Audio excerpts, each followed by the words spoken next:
جب سور پھونکا جائے گا تو نہ تو ان میں قرابتیں رہیں گی اور نہ ایک دوسرے کو پوچھیں گے۔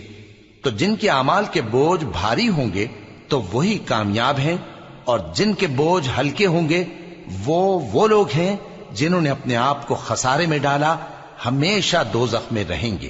آگ ان کے چہروں کو جھلس دے گی اور وہ اس میں بد شکل ہو رہے ہوں گے۔ کیا تم کو میری آیتیں پڑھ کر نہیں سنائی جاتی تھیں؟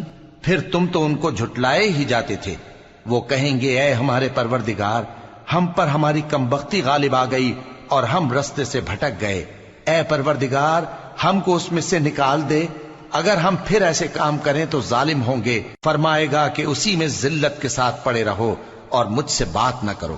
میرے بندوں میں ایک گروہ تھا جو دعا کیا کرتا تھا کہ اے ہمارے پروردگار، ہم ایمان لائے تو ہم کو بخش دے اور ہم پر رحم فرما، اور تو سب سے بہتر رحم کرنے والا ہے۔